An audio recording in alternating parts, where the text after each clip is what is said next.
What's up, YouTube box community? It's boy Mr. Universal Sports coming from you live from my undisclosed location in the California A. You know how we do it.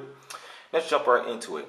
I'm here to talk about that Amir Khan, Lamont Peterson drug controversy, and unfortunately, and I'm kind of sad about this because honestly, this was supposed to be a prediction video about the Amir Khan fight, and because while I was watching the Mayweather Cotto fight during the undercards, I met a British man, and I was at the Big Wings restaurant in Valencia, California, and he said that, Amir Khan really got jobbed, and he explained it to me. I never got a chance to watch the first fight between Amir Khan and Lamont Peterson. He said the pushing fouls never get called. The pushing fouls are kind of bogus. So I'm like, okay, I'm gonna take a look at it. I'm gonna take a look at this fight. Never got a chance to watch it and see what's up. And he said and he also brought up a point. It took an extra long time for the cars to come. And it was a lot. And I'm like, okay, you brought a good point. And I heard a lot of videos on YouTube stating this. I'm like, okay. And I've been waiting to watch this fight for a few months now because a lot of friends said the fight was good, and the fight was a good fight. And obviously, I'm gonna break down the first fight, and then I'm gonna break into the jar controversy part of it. We know Amir Khan's the bigger man at 5'10", and Lamont Peterson is at 5'9", but Peterson has the longer reach at 74 inches, and Khan only has a 71-inch reach. Also, what I noticed in the fight too, in the early rounds, that Khan won. I scored this fight 113 to 112. It was an extremely close fight for Lamont Peterson, and obviously, when it was in the middle of the ring, Amir Khan won the fight because he had the better hand speed and he had the power to keep him back. And also, he had good footwork. Or not footwork, but foot speed. Don't confuse foot speed with footwork. And also, the devastating left hook knocked Lamont Peterson down in the second round, but he got up from it. He got up from it. And also, he kept on using his ambush style in the early rounds of the fight to dart in, dart out, dart in, dart out. But here's what I think would cost Amir Khan the fight. He doesn't know how to clinch. When Lamont Peterson comes inside with his head, you try to throw his head at his chest. Obviously, Lamont Peterson doesn't know how to clinch. And with with Amir Khan's amateur background, you would think he would know how to clinch. When somebody comes in the inside, you immediately clinch, tie him up until the ref breaks it up. That's what Lennox Lewis did to Mike Tyson in their fight. Also, he kept on moving back. When you keep on moving back and galloping back, it makes it seem like to the judges that you're running. And I know Khan. You got to move side to side. I don't think Khan ever learned how to. And most Freddie Roach fighters don't know how to do is know how to move side to side and give angles instead of moving back. Because moving back sets you up. When you move back, you get hit with a lot of straight shots. And also, he was running in 11. Even the ref kind of screamed at that. Now, obviously, we're going to talk about the work that in the first fight. Because this video is going to be a breakdown just in case if the fight happens, which I don't think this second fight is going to happen because of, which I'm going to break down in my first video and break down later in the video. I'm going to break down what Lamont Peterson did good. He showed a good jab. He worked a good straight jab, and obviously when Amir Khan stepped back and tried to move back, straight back, which you never do, you move back with an angle. Lamont Peterson would hit him with a straight jab that land flush and knock Amir Khan's head backwards. And he gets big oohs and ah from the crowd because he was in Washington, D.C., and that was his hometown. Obviously, the body shots took a lot of steam out of Amir Khan. Body shots would take steam out of the power and later in fights. Like Bernard Hopkins said, you got to work those investments, and Lamont Peterson did that. The only weakness I saw in some of those, and Lamont Peterson hit Khan with some vicious uppercuts, particularly the right uppercut. Especially when he would get in close and land those body shots and stole some rounds, he would hit him with he would crowd in, hit him with an uppercut, and I see Khan's head go backwards like this. If Lamont Peterson had one punch KO power, Khan would be gone because I really believe Khan still kind of has a shaky chin, and we all know that he barely survived this fight against Marcos Maidana. And I think if Khan were to go into the heavier weight, which is, I think he'll eventually finish his career with his height at 154 pounds. Right now, he's kind of eyeing a fight with Floyd Mayweather. Then he'll probably get knocked out or eventually stopped. Now, with that being said, let's just jump right into, unfortunately, and let's jump right into the drug controversy of it.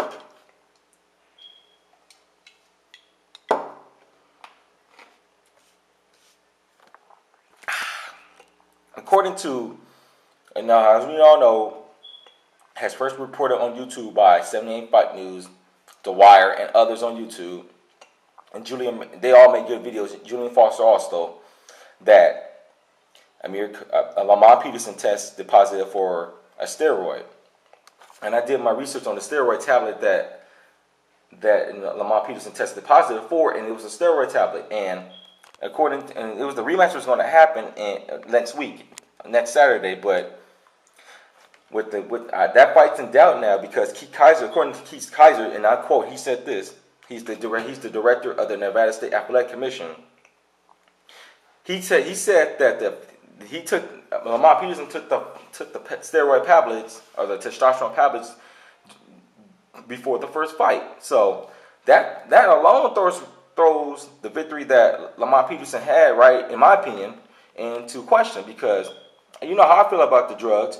I think about drug testing, all drug testing, Olympic-style drug testing, whether it be the NFL, the NBA, the NHL, and Major League Baseball, especially even soccer, that type of testing should be available in all sports. They should all do it, in boxing in particular, because somebody can die in boxing, in MMA also. And when I found out that when he took it before the first fight, that threw a big old cloud of suspicion right there. We don't know how long Lamont Peterson may have been taking it. He probably could have took it during the Victor Ortiz fight, because Peterson did show a lot of stamina by absorbing some blows and going in and going into Amir Khan's chest and hitting him with those vicious body shots that eventually took the steam out of Amir Khan's punching power. And this is a direct quote from Keith Kaiser.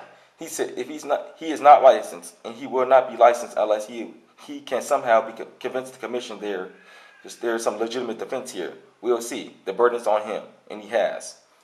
That means that the fight's in jeopardy. I don't think the fight's going to happen next week, folks. And unfortunately, HBO is going to lose a lot of money, and we're going to be pissed off because we were all looking forward to the rematch. And doing my prediction was, and unfortunately, this was going to be a prediction video, but it's not, that I was going to have, based on what I saw in the fight, that, because I think the pushing fouls was bogus also, that I had Amir Khan was going to win the rematch. Because I really think Amir Khan was going to make some adjustments when he seemed to clinch or tie up Peterson when he came in, and move with an angle instead of moving straight back, which you never do. And which we all learned from Teddy Atlas, because he breaks it down really good on Friday Night Fights.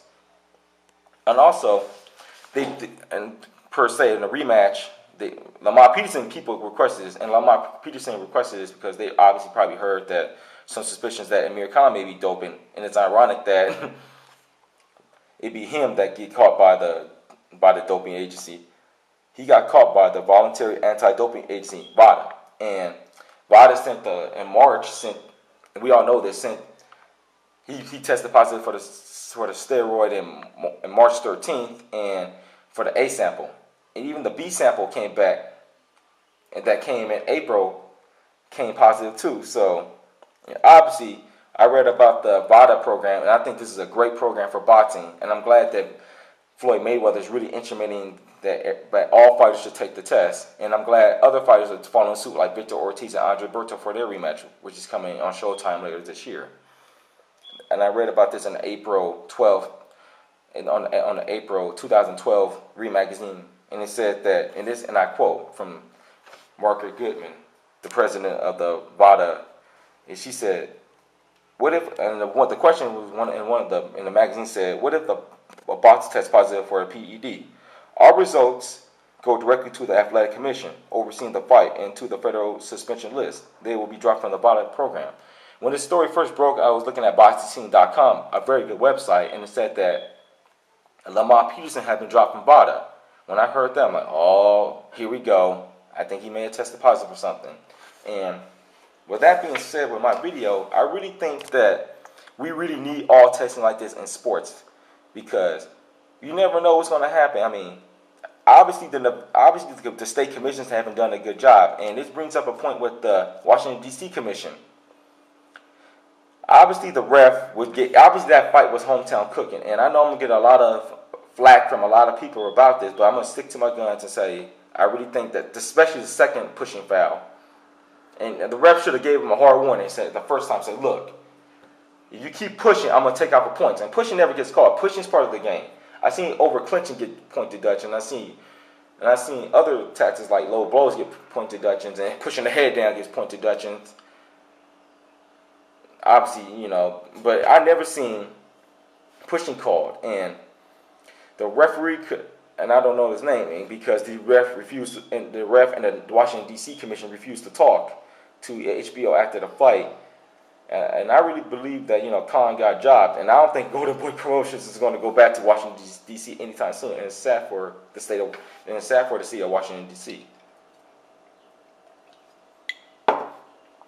And we really need this type of testing in boxing, and because to avoid stuff like this. And personally, and last but not least, I really think, and I agree with Julian Foster, that Amir Khan should be returned the belts, or the belts should be vacated, and Khan should be allowed the opportunity to get the first crack to gain his belts back, because we found this out that he took it before the first fight. So Washington, and we found that out. What I found out was the VADA lets the state commission know. That means Washington D.C. in the first fight knew that Lamont Peterson was possibly dirty. So that throws a big at-risk right there. And Khan got cheated, and I feel bad for Amir Khan. And I'm not much of an Amir Khan fan, and because this is an unbiased channel, but I feel bad for Amir Khan. I don't want, whether you white, black, Puerto Rican, or whatever, I want people to get treated fairly in boxing. And, and that being said, I'm stating my opinion on this. Subscribe, comment, add me as a friend, whatever. This is Mr. Universal Sports, and I'm out. Peace. Later.